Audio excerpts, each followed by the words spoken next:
Happy Friday, everybody. My name is Dean. And my name is Tyler, and we are back from a long absence of Champion Review. But we got one here for you today featuring Orianna and Yorick. I don't think much has happened to Orianna, but obviously Yorick is going to be a fucking... Yeah. It's going to be great. Let's see. It's going to be great to go back and... Orianna came out in 2011, June 1st, 2011. Yorick was June 22nd of 2011, so we are like right in the middle date-wise between these two releases. So that's pretty cool. Yeah, that is I think it's the first time we've actually lined something up like that. Pretty close. Right. Definitely. But as usual, guys, head over to the YouTube, sub to the channel. On Saturday, tomorrow for you guys listening right now, we got a gameplay coming out. Ivern and Rel. Yes. Speaking of Ivern, I saw some crazy, tech. Well, maybe it's not crazy, but someone's talking about the ideal Ivern build. I'm just browsing the subreddit as I'm talking about this because it's especially if you take glacial augment on Ivern, you can get to as close to 100% slow. Obviously, I don't think that's possible, but sure. Here we go. Mathematically correct Ivern. So okay, because the slow increases with healing and shielding power, right? Right. Especially with the new Moonstone, how the Mythic got changed from AP to heal and shield power. Right.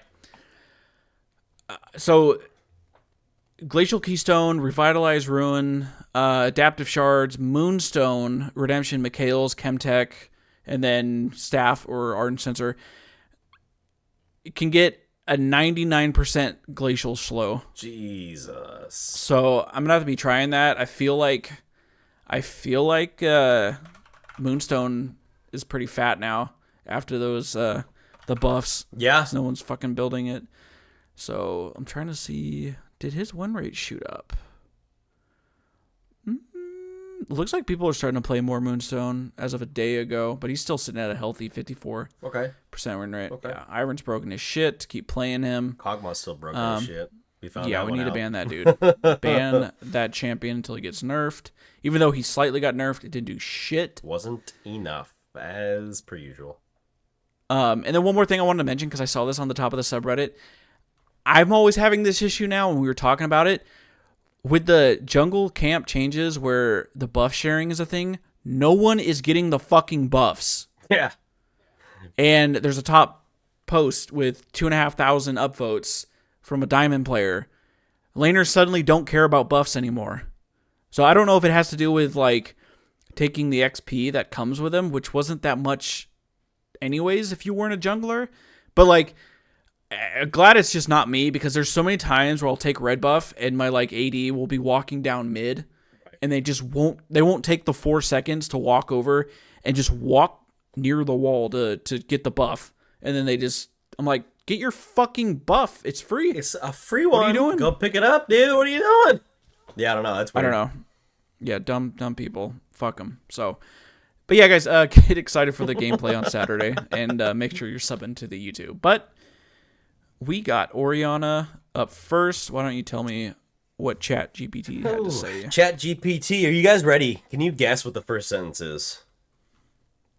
I'm not even reading it. That's right. I'm not even reading it, but I can guarantee you it probably says something like, Orianna's popular champion in the game League of Legends. Let's see. It says, Orianna is a champion in the popular online multiplayer game League of Legends. Whatever, I was close enough. She is a highly versatile mid-lane mage known for her mechanical complexity and unique playstyle.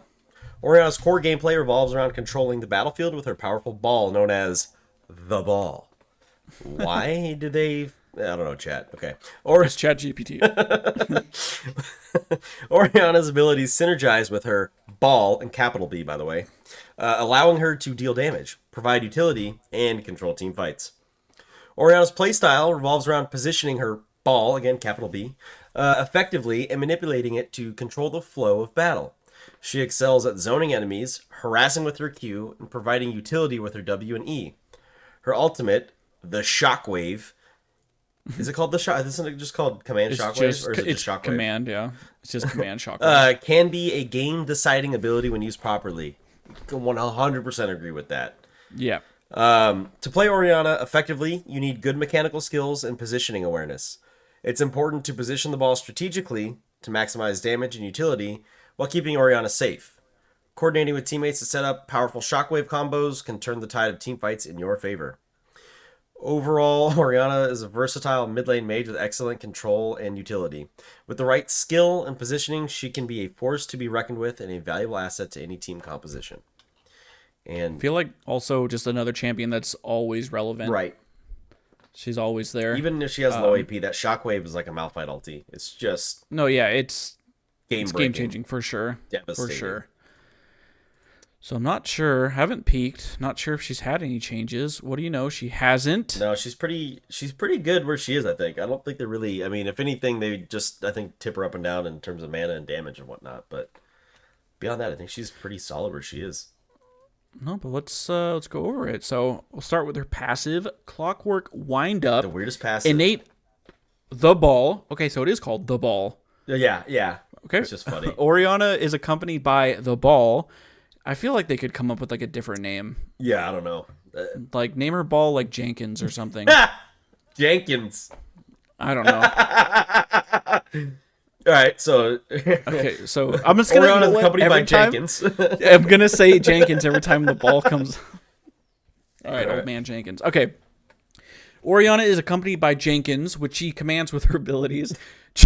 This is going to get really difficult. Jenkins incurs a 0.15 second global cooldown on her abilities between casts. Additionally, Jenkins attaches to Orianna if she is near it and snaps back to her if she moves too far away from it, which incurs a 0.5 second global cooldown on all of her abilities. Innate. Orianna's basic attacks generate a stack of Clockwork Winding for 4 seconds, refreshing on subsequent attacks and stacking up to 2 times. All attacks are lost when attacking a new enemy. Clockwork Winding. Orianna's basic attacks are empowered to deal 10 to 50 based on level plus 15% AP bonus magic damage on hit, increased by 20% per stack up to 14 to 70 based on level 21% AP total bonus magic damage. And it says see pets for more details about Jenkins. All right, Jenkins. Yeah, this is it's like the auto attack is something I feel like people just don't think about. It's because it just starts if she just sits there, like obviously I don't think you're not going to build like I don't think you build Nash. You're not going to want to build Nashers like strictly auto attacking, but like that thing just starts hitting you and like it starts stacking up and you just don't realize. Also really good for like last hitting on minions too. Yes, extremely good. Extremely good. I find it's like the weirdest passive, that the part about the ramping damage on attacks. I think that's very strange, but it is what it is. It's here. It's no big deal. So, all right, we'll move down to her Q, I guess. I don't have anything else to add about Jenkins. Nope. All right, Q, command attack. And she just says, Ravage. And her voice like cracks like a robot. I don't know. It's really weird. Active. Orianna commands Jenkins to fly to the target location and remain there, dealing magic damage to enemies it passes through and nearby enemies upon arrival. Reduced to 70% against those hit beyond the first. Okay. Magic damage is 60 to 180 base with a 50% AP ratio, meaning that reduced does 42 to 126 with a 35% AP ratio. Moves pretty quickly, 1400 moves, missile speed. It's interesting because as you cast it, the ball now stays there. Or Jenkins stays there. Sorry. Yeah. I believe I'm pretty sure this is what you max first because this is almost... You need to reposition with this. Yeah. Yeah. So, I feel like it should be called like... it's sick when she says Ravage. I feel like it should just be called Command Ravage or just Ravage. Yeah. I wish. Command Attack, like, come on. Yeah, we picked that out of Riot. Put that one suggestion in the hat, and then picked it out again. Like, oh, I guess this is it. Well, they only had 4 suggestions in the hat. I guarantee you. Yeah, 3 of them were said "fart in my face." Oh, I was saying 3 of them were the other names of the skills. No. Oh, I guess this is command attack. All right. Moving on to Command Dissonance, or W. Orianna commands Jenkins to emit an electric pulse that deals magic damage to nearby enemies. The pulse leaves behind an electric field that lasts 3 seconds, granting bonus movement speed to Orianna and her allies when they move within. Enemies that move within the field are slowed by the same amount, decaying over 2 seconds after leaving. Damage is 60 to 240 plus 70% AP ratio. Movement speed modifier 30 to 50%. This is like your instant wave clear. Right. I think you max a second, but like obviously the command attack does reduce damage. You just throw your ball to you throw Jenkins to the back line, just one shot casters, and then wave clear instantly. You get great wave management with this ability too because you can one shot the casters. Like it's really easy to just be like, okay, cool. So let's just manage that wave now. Mm-hmm. I don't think I have anything else to add. I mean, the move speed's cool and the slow's cool. Sometimes you forget it has move speed, so. Yeah, this and then when you tell us about the E, it's like very very supportive, right? Type champion too. Right, I'm sure her. Let's see, yeah, her legacy classes were mage and support, but like if you ever played Orianna support, someone should have slapped you because it doesn't really work. She's good. Way too mana hungry, mana hungry. And it's because her mana pool, I believe, is pretty duty early on. Yeah, 418 to 843. But like, command attack's gonna cost you 30 to 50. Dissonance is 60 to 80. The next ability that I'm about to go over, command protect. It costs 60 mana. So it's easy. Like if you rip through your skills to do damage, you're just gonna rip through your mana too. But okay, command protect. Passive, Jenkins grants bonus armor and bonus MR to the unit it's attached to. Active, Orianna commands Jenkins to fly to herself or target allied champion and attach itself to the target, dealing magic damage to enemies it passes through and granting the target a shield for 2.5 seconds upon arrival. Typically, a lot of times what you see with this ability is like Orianna will throw out Jenkins with Q, hit W, and then recall it. Just to get the pass through. It kind of works like you could do it like an REQ, right? You're gonna go through the pass through, hit the burst, and then pull back for the extra pass through damage. Yeah, it's your like one shot like clear. Right, and it costs a lot of mana to do it, but yeah. It gives bonus resistance of 6 to 30 based on rank. That's armor and MR. Magic damage is 60 to 180 plus 30% AP. And the shield strength is 55 to 195 plus 45% AP. So easy enough. Again, very very fast skill. The Jenkins moves pretty quick. Right, Jenkins does move pretty quick. And his jalopy. Okay. All right. Finally, command Shockwave. Again, like a very big game changing. We talk about Equalizer. We talk about Unstoppable Force. That I remember we looked up the one Captain Flowers call with the Orianna Shockwave with the Twitch. Oh yeah, and SKT won that game. Very devastating. If you can get, we'll be ready first, and we can talk about it. So active, Orianna commands Jenkins to unleash a Shockwave that deals magic damage to nearby enemies, stunning them for 3/4 seconds and pulling them over 325 to 700 based on proximity to the ball, proximity to Jenkins. Units through, though not through terrain. Match damage is 250 to 550 with a 95% AP ratio. Yeah, this thing, if you can get like 4 people in it, not only does it do an ass load of damage and it just like disrupts the entire team fight, it just looks sick as fuck too. It does. If you've seen like a 5-man Shockwave, woo, it's fucking pretty to look at. It's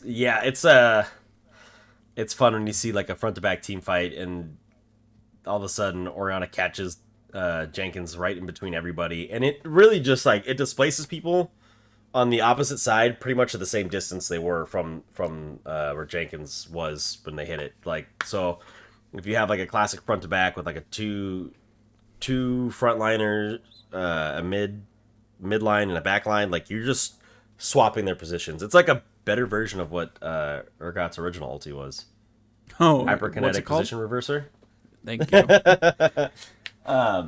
Very, very game busting ability, and like Dean said, it's a flashy ability to use when you get it right, for sure. Say like the biggest thing to deal with Orianna is like You literally just have to be following Jenkins the whole time, and that probably can get really difficult, especially in later team fights. Yeah. Like if y'all are 5v5ing at Dragon or Baron, you have to see where that ball, where Jenkins is. Because also, like, if they have like a Malphite, this motherfucker's sitting in a brush, and Jenkins is just sitting on Malphite. Guess what? He's gonna fly over the wall with his ult, Right. and then instant in the shockwave. The game's like over. Right. Like it's really, especially in lane too. That's why she's like kind of like a control mage, right? You just the god damn it, Jenkins, motherfucking Jenkins. I'm like, what are you struggling with? I keep fucking up. You just have to keep your eye. If you lose track of Jenkins, you're gonna have a bad time. I was gonna say you're not gonna have a good time. Should have. What is it? You should have you pizza when you French fry. You French fry exactly. when you're supposed to pizza. You're gonna have a bad time. Yeah. Again, it's treated as a pet, so it's like you got to keep your eyes and figure out what the fuck where it is at all times. Well, what's crazy too is like when you're playing Orianna, you get this little arrow that points to where Jenkins is, the position of Jenkins. But when you're not playing, like when you're playing against Orianna, it's easy to lose Jenkins, especially because of how fast it moves, right?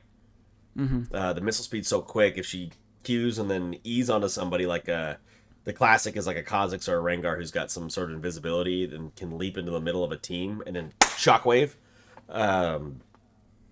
It's pretty nuts. So you have some really cool flashy plays to make with it.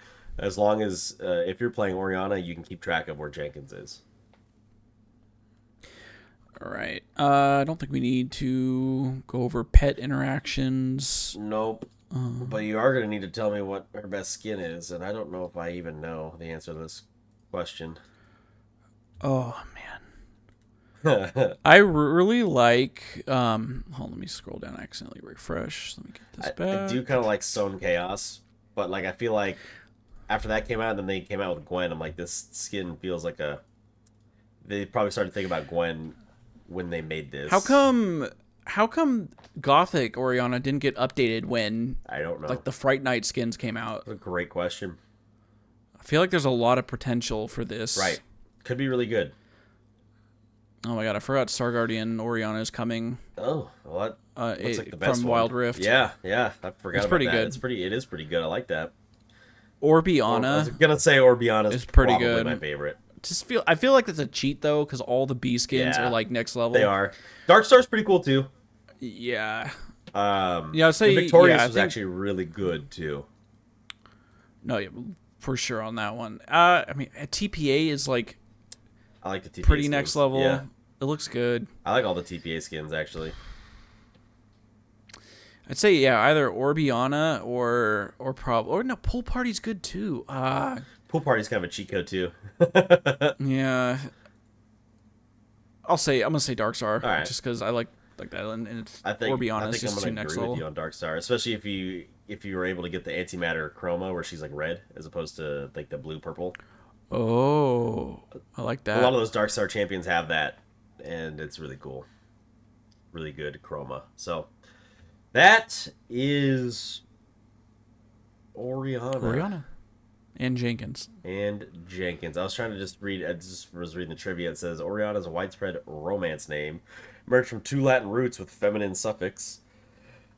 Orior, I rise, Orientalis, referring to the rising sun, and Aurum, gold, which she shares with Aurelian soul. Interesting. Is there anything else in there? I don't think there is. What is a Walfus styled face? What does that mean? Oh, I don't know what that means.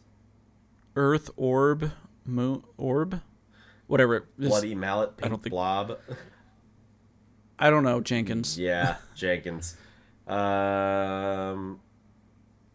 Is there anything else on there? Oh, miniature copies of Jenkins can be seen on Corporate Mundo's desk during the Mac version trailer. That's cool. But yeah, that's it. That's it for Orianna, dude. I was just trying to not make the show all about Yorick because we already know where that's headed. Yep. So let's hop into our boy Yorick. Young Rick. So reading ChatGPT, they say Yorick is a champion in the popular online multiplayer game League of Legends. Wouldn't you know it? He is a unique and thematic champion who excels at split pushing and controlling the battlefield with his minions. Yorick's playstyle revolves around his ability to summon and command an army of undead ghouls.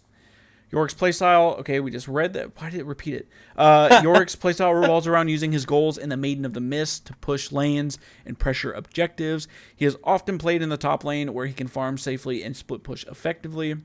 Yorick players need to manage their graves effectively as they provide the resource for summoning ghouls and maximizing their damage output. In team fights, Yorick excels at disrupting the enemy backline with his ghouls and zoning potential. He can trap enemies with his W ability and unleash his ghouls to deal significant damage. The Maiden of the Mist adds an additional threat, forcing enemies to deal with her, while Yorick wreaks havoc on the battlefield. Yorick's playstyle requires good map awareness and strategic decision-making. Knowing when to split push, when to join team fights, and how to control objectives are key skills for Yorick players. With proper positioning and management of his ghouls, Yorick can be a formidable force on the Summoner's Rift. It's cool. It's kind of weird. It's like both these champions have pets. Yes, I was going to say, I was like, pet champions? Okay. Now, are we coming up with a name for the Maiden? No, I think she's it's fine. the Maiden. It's not lame. Yeah, the Maiden. It's the ball. It could be Jessica. I don't know. I don't like that this keeps referring to them as ghouls, because that's old Yorick. The new ones are called Mistwalkers. Yeah, I did have to look that up. right. I'm like, why does it keep calling them ghouls? I'm like, I swear they got rid of ghoul and turned to Mistwalker because he's now I think he was of the Shadow Isles before, but like they really embraced and identified what a Shadow Isle champion is, and ghouls don't really exist there. That's just a very Halloween take on it or whatever. So, all right. Well, we got Old Yorick and New York, and they are starkly different, other than the fact that he has little buddies and pets. So, all right. Let's tell me about his old passive. let's see. I'm gonna start with the old Rick. And first off, I just want to mention I loved his old hunchback look with the lantern that came off his back. I thought that was always really cool. Old Rick, his passive was called Unholy Covenant. Innate, after using a basic ability, Yorick summons a ghoul near his target. Each ghoul is granted a unique bonus based on the ability used. For every active ghoul and or active revenant, Yorick gains 5% increased damage on his basic attacks and reduces incoming damage by 5%, stacks up to 4 times. Let me just explain to you how broken Yorick was. They had to... I don't know if I want to start with the joke or start with the reality. We'll start with the reality. They had to nerf him so hard that he was unplayable for literally like 3 or 4 years. The old joke and meme was Yorick walks into a bar, there is no counter. Yeah, you just dominate anybody that... Yeah, you just whoop your ass. And there was only one person, I think, that actually made him playable. I think there was one person that ever mained him all the way up to Challenger while he was in quote-unquote an unplayable state. Like, literally, the champion was so fucking weak because he was so broken for so long, or for a short period of time. It was more broken than reintroduced Gangplank. Because at least you could kill that Gangplank. Like, you couldn't even kill Yorick. He was so fucking strong. It was ridiculous. All right, his new passive, Shepherd of Souls, which I believe is also his name, or his title. Innate, Final Service. Yorick raises a grave for every enemy he kills with Last Rites, which is his Q, as well as for every enemy champion and large monster that dies near him. Additionally, Yorick raises a grave for every 12th, 6th, and 2nd, based on level, enemy that dies otherwise near him. Up to 4 graves can exist at once, with the furthest ones being replaced by the newest. Yorick can use Awakening and Morning Mist's marks to raise a Mistwalker from each grave. Innate, the Cursed Horde, or Cursed, I don't know how they actually are supposed to pronounce that one, but up to 4 Mistwalkers can be active at once, with the closest ones being replaced by the newest. See pets for more details about mist walkers. Yeah, these guys, his little dudes, are really fucking annoying. I believe they. Let's see their details. There's no. I know they take reduced damage from AOE. They have to be single target to fucking kill these things. So it's really annoying, very annoying to deal with. Does it say it on the actual pet? Maybe.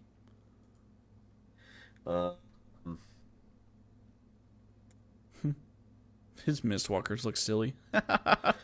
And they do look kind of weird. They're faceless. I mean, they're interesting looking for sure. And I like that they kind of work those into Senna's E. Because I think you become a Mist Wraith, but it's a similar style look. They did a very good job tying a lot of that stuff together. I don't see anything on there. There you go. Mistwalkers take 50% damage. There you go. From area of effect and ability and monsters. Single target spells and attacks, including turret shots, will instantly kill Mistwalkers. There you go.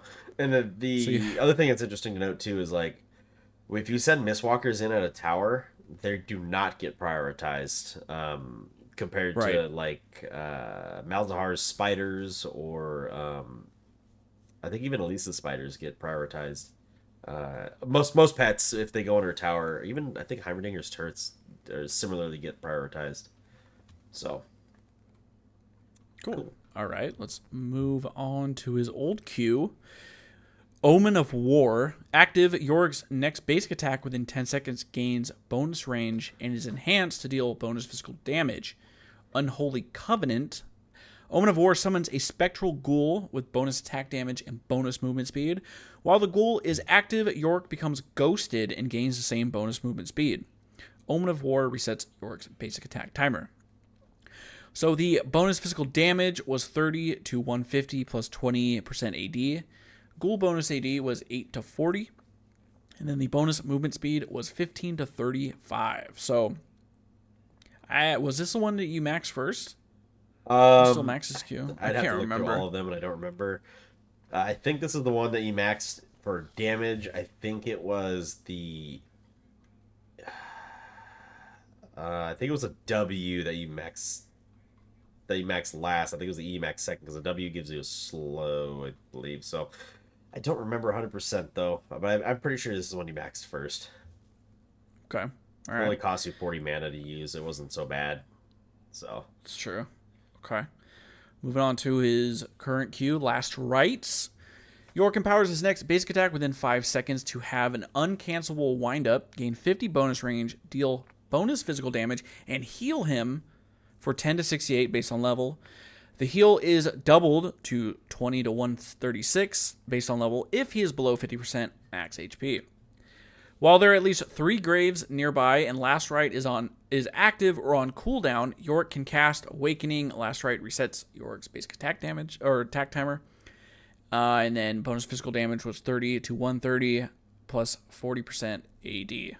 So again, 25 mana on this guy. You fucking slap your goddamn shovel against turrets and you just destroy turrets. It's like using the Rengar Q on turrets or the Trundle Q on turrets, right? Like just massive on hit damage to turrets, especially if you have Hullbreaker. Yeah, I mean literally auto attack reset. So that's basically it. Right. Not much else. No, not much else but extra damage. So okay, on to the W's. So old Yorick W, Omen of Pestilence. Good name. That's a really good name. Active, Yorick deals magic damage to the target area, slowing enemies hit for 1.5 seconds. Unholy Covenant. Omen of Pestilence summons a decaying ghoul that reapplies 50% of Omen of Pestilence's slow every half second to all enemies around it. AoE slow that gets reapplied every half second. Think about that for a second. The slow lasted for 1.5 seconds, and it just gets reapplied at 50%. Like, that's fucking nuts. You just don't run. You can't run away from it. That you have to flash. Magic damage that it did was 60 to 200 plus 100% AP. Slow was 20 to 40%, and the decaying ghoul slow was 10 to 20%. His current W is called Dark Procession. Active Yorick summons a ring of spirits around the target location that arises after a 3/4 second delay, knocking aside enemies hit over quarter second, though not through the terrain. Or not through terrain, sorry. Within 210 units, they are pulled inside. Otherwise, they are pushed away. The ring remains for 4 seconds as impassable terrain against enemies, granting sight inside the ring. I didn't know it gave you sight, so that's cool. Dark Procession can only be targeted by enemy champions, basic attacks, and turrets. The wall takes 1 damage per attack from champions and is destroyed instantly from turret attacks. It scales wall health from 2 to 4 based on rank. And that's about it. I mean, it's a 20-second cooldown. It drops down to 12, so that's kind of important. It isn't something you just use all the time, but it certainly helps you try to chase people down, especially if you can get it in front of them and get them to either knock toward you or get stuck in it, or force them to walk sideways as opposed to just straight back or something like that. So I will say I'm trying to see if it's mentioned in details. Yorick and your allies can walk through the wall. Yes, Why didn't they mention that there? Yeah, I was trying to double check. Like a big I don't piece think of it. that's really important because if you're getting chased, just throw the shit down right in front of you, Right. and they can't. Very annoying ability, especially once it gets that max level. Yeah. For attack, it's like you're either sitting in this fucking ring or you're flashing out of it, or if you're like an 80 carry with high attack speed, it's no big deal. But Play Ezreal and just E out of it. yeah, exactly. Any non-mobile champions are kind of fucked Right. if they sit in this. It's pretty gross. It's an annoying ability. For sure, and actually what's interesting to notice too is like its turret prioritization is equal to that of a super minion. So Okay. if there's a super minion there that's being attacked by the turret, it won't be attacked by the turret. It'll last a little bit longer. So it's something to think about. All right. Let's move on to his old E. Omen of Famine. Yorick deals magic damage to the target enemy, healing himself for 40% of the damage done. Unholy Covenant. Omen of Famine summons a Ravenous Ghoul, whose every basic attack heals Yorick for 17.5 AD, doubled against enemy champions. The magic damage was 55 to 175 with a 100% bonus AD ratio, and the healing was 22 to 70 plus 40% bonus AD. So yeah, I remember this ability just, I gotta get back to full health. Boop, boop, boop. Right. Just fucking do that shit. Right. It did a decent amount of fucking damage too. So that's pretty funny. I don't know, because I know a lot of the old skills didn't always account for bonus AD. A lot of them accounted just for regular flat AD. So I don't know when they changed it, but it must have been probably toward the end that they actually ever made that bonus AD, because that wasn't very common back in the day. Like it is now, super common. A lot of stuff is bonus AD, just to differentiate between base and bonus, right? But that's just a little side note that really isn't all that important, but that was interesting. All right. On to Current E, Morning Mist. Active Yorick hurls a globule? Is that how you say that? Yeah. Globule? He nuts in your face. He does. No, just kidding. Yorick hurls a globule of black mist that splashes across an area at the target location, dealing magic damage to enemies hit equal to 15% of the target's current health, down to a minimum threshold. Enemy champions and monsters hit are slowed by 30% for 2 seconds and marked as cursed for 4 seconds. Cursed champions are also revealed. Cursed. The target takes 30% bonus damage from 8 attacks by Mistwalkers and continually raises a Mistwalker from each nearby grave up to a maximum of 4. Yorick, Mistwalkers, and the Maiden gain 20% bonus movement speed while facing nearby cursed enemies. Mistwalkers will leap to nearby cursed enemy champions and large monsters, dealing 100% of their AD upon arrival. Morning Mist will cast at max range if cast beyond that. I remember, was it last year, like one patch, where they bumped that bonus damage, that 30% was like through the roof. Bro. Hold on, let me go down and see that, because it was fucking disgusting how shit. fucking... Let me see, I'm looking for it. I know it was... shit. It was like, people were just going like lethality Yorick too. Right.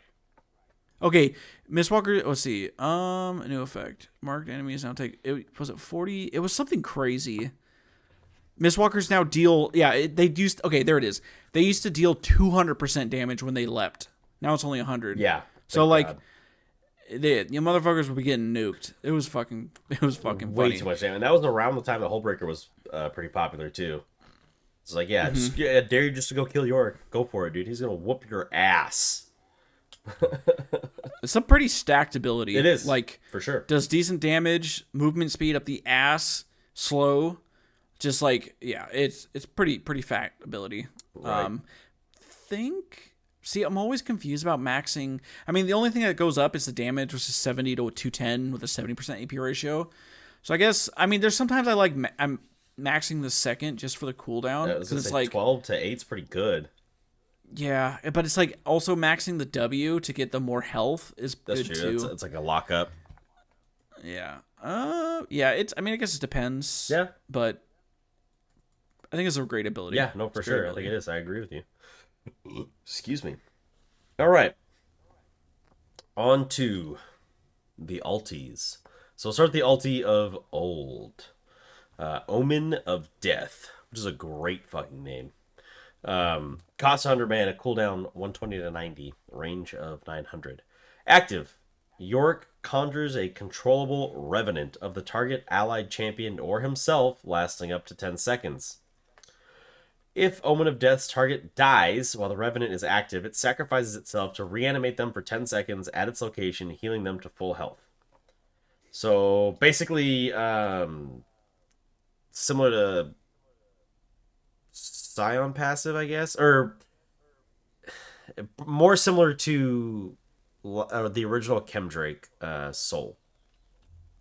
Mm-hmm. More similar to the original Chemdrake Soul, where like they die, but then they get to come back for 10 seconds, and against a fucking Vayne that's fed as fuck out of her mind, that is scary. Like, yeah, okay, cool, we've just taken out their best champion. Oh wait, he cast Revenant on or Omen of Death, which means they're gonna come back for 10 seconds and fucking eat her asshole. Now that she shot her wad, almost killed us, but we got her first. Now she's definitely gonna kill us. You know, it's fucking nuts. Was kind of a fun ability though. Reminded me, wasn't old Mordekaiser, second Mordekaiser, kind of similar with the soul ulti thing? Yeah. So. Yeah, it's similar. Very similar. All right. Current ulti, and I did not realize this was the name. Eulogy of the Isles. I always just call it Maiden. And no, Yorick is not maidenless. Active. Yorick summons the Maiden of the Mist, surrounded by a number of Mistwalkers at the target location, which remain on the battlefield until she or Yorick dies. Eulogy of the Isles can be recast once while the Maiden is alive after 10 seconds of the activation. Recast. Yorick sets the Maiden free, allowing her to push the nearest lane until she dies. I love when he says, behold the horrors of the Isles. It just sounds so good. It's like, oh, I'm here just to fucking eat the ass of your turret. And, yeah, I'm not going to stop. The Maiden's cool. She has a lot of stuff in her area that's not in the ability here. So her attacks are not mitigated by block dodge or blind. Her basic attacks are area damage, so AoE spells basically. And the Maiden takes 50% damage from AoE abilities, so you're better off just attacking this thing. Its health is 350 to 3300 plus 75% of Yorick's max health. It does magic damage that's 0 to 40 plus 50% AD. Again, that's on Yorick's. It only attacks at a speed of 1. It's a flat, like, it's weird too because it makes like this little connection to you and just it's like a tether. It's not. It's like it's like she's sucking the soul. Right. Let's see. She does move faster when she's near Yorick. She's permanently ghosted, so she can run through minions. Let's see what else. Say the biggest thing about her is you deal increased max health damage. Yes. To who she's attacking, and that's where the fucking big dick damage comes. Yeah, it's called Touch of the Maiden. So the Maiden's Maiden of the Mist's attacks mark her target, except structures, for X seconds, refreshing the duration with every attack. Yorick's next basic attack, Last Rites or Morning Mist, hit against a unit with the mark will consume it to deal 3 to 9% of target's max health bonus magic damage. The target then becomes immune to being marked again for 2 seconds. So that's not very long.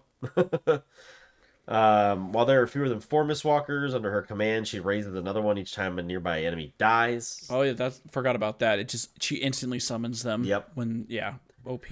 While nearby Morning Mist mark, the Maiden of the Mist benefits from the ability's bonus movement speed and actively seeks to assist Yorick if he is nearby and in combat with enemy champions.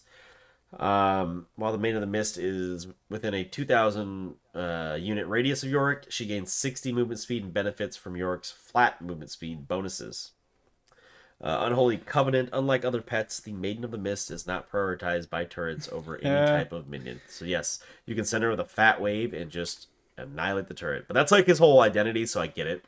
Like, he is the split push god, pretty much. And he's the split push god of, like, come and fight me. I dare ya. Yeah, if you have, like, Hullbreaker Triforce, like, good luck. Right. Does it say... when you Maiden bases with you and regains full health. Oh yeah, that's right. That was kind of recently added, right? I think that's always been. Has it always been? Maybe. She obviously doesn't have any resistances, but like, man, 3,300 base health at rank 3, and then 75% extra of whatever Yorick has. She get like 5,000 HP, like no problem. Right. Just. Fucking yeah, you're going down lane, you're pushing lanes like a madman with this up. It's pretty sick. I like pets. Like, you know, we talk about Jenkins. I feel like Maiden is more of a pet than Jenkins, because like same thing with like Tibbers or Daisy and like, you know. He's a split push god. He is, for sure. He is. He's just a fun champion in general too, though. Like, if you like farming, he's your guy. Right. PvE, baby. D-shovel. He has a really. I like his quotes because his voice is like deep, but it has like this softness to it, you know what I mean? Like, yeah, it's calm. It's very calm. It's very soft. It's like the opposite of Scion, right? Like, Scion's like, "Blah!" Just screaming and shit, and then you have Yorick who's like, don't do that. Yeah, Yorick's, I believe, not inherently evil either. Like, he's just chilling in the Shadow Isles, like digging graves. He's just there to carry souls to their end, as opposed to Thresh, who seeks to keep the souls and use them for his own bidding. Man, one day I will finish Rune Nation book, because is he in it? There's a lot of Thresh. No, there's a lot of Rick? shit about it. I haven't gotten. Okay. I not yet, but like Possibly. I say not yet, like I was just reading it. One other thing I was gonna say, like speaking about like not necessarily just the book, when we played, the fucking game. Oh yeah. What was it? Yeah. Rune King, I think. Yeah. Why the fuck wasn't Yorick in that game? Because he's a just often forgotten about thing. Yeah. Remember, Riot had to like remove him basically from the game by making him so shitty that he was forgotten about for a long fucking time. Like, think about it. He had, he was released in 2011. He got a skin. How did his skin come out before his base? Okay, whatever. And then he got Pentakill, which came out about the same time. And from 2011 to 2017, he did not get another skin. Like, that, I think 2017 is when they reworked him, too. Mm-hmm. It might have been 2016, but I think it was 2017 when they released Arclight. 6 years without a skin. Like, he was just forgotten about completely. They went another 2 years without one. And it was like, oh, yeah, we have this champion that needs some shit. And, like, he's cool because there's a lot of stuff you can do with him. Now, I enjoy Undertaker Yorick. I would be... Oh, there's only one answer. What's that? Is it the kitty Meowrick? No, it's Pentakill. Oh, Pentakill's good too. You can't. I feel like it's just ultimate, especially since the rework. He just just fucking playing bass the whole time, and he's playing the riff to Lightbringer. Yeah, he's playing the riff, and they give him the slash top hat. Yeah, I think that's... You can't. I do like Meowrick, though. Like, it's just funny. But the splash art for Undertaker is so good. It's so fucking good. It reminds me of, like, the Arcana and the Plague skins. But it's true. I would like to see, because, like, you know, you have, like, traditional Trundle, and you have some of these other champions that have, like, their old style skins after they've been reworked, especially those ones that were reworked early on, you know? I think it would be fun to just have, like, a traditional Yorick. Just bring that back and make it, like, it just cost blue essence or something. But, like, just traditional Yorick where he just runs around with the top hat on, besides just his pentakill one. Well, this is interesting, just trivia. It says... One of his scrapped narrative direction was that he was actually the Ruin King, but he had something similar to amnesia and wasn't even aware of it. That's funny. That's funny. That is funny. Oh, I didn't know that. So due to Freak being delayed on a flight back from DreamHack in Sweden, Yorick became the first champion to be released before his champion spotlight. Wow. I didn't even think about the fact that his old ability names were references to the Four Horsemen of the Apocalypse. That's pretty cool. But yeah, I think that's it. Nope, that's our boy. Yeah, that's our boy Rick. Young Rick, dude. He's a cool champion. His aesthetic is really cool. They did a really fucking good job with his rework on his look, on his just general aesthetic and everything there. I thought they did an excellent fucking job. So, kudos to Riot for that. Taking a literally unplayable champion and making him something worth being on a roster. So, guys, that is it. Make sure to like, comment, subscribe, rate, review wherever you're listening or watching right now. Make sure to hit the link tree in the bio. Come join the Discord. Come hang out. Talk about Rick. Talk about Jenkins. Young Rick whatever. And young Jenkins, dude. Gotta love it. Fuck, I didn't see who we have next week for... Let me go. I want to look at that. Oh, yeah. Pull that up. Write that down. We got... The fuck is it? Hold on. Oh, hold Leona it. and Wukong. Ooh. Pukong and... I don't know. I don't want to call her Peona. It's not funny. But Pukong, baby. So yeah, guys. Until next week, I'm sure some crazy shit will happen. We'll be back next Wednesday for another episode, and the next Friday for the next champion review. So have a good weekend, guys. Be safe, and we'll talk to you soon. Bye. Thanks for watching, everybody. Make sure to like the video and sub to the channel if you haven't already. Click right here to see the previous episode of the According to Low Elo podcast. Click right here to see the most recent gameplay video. Thanks again.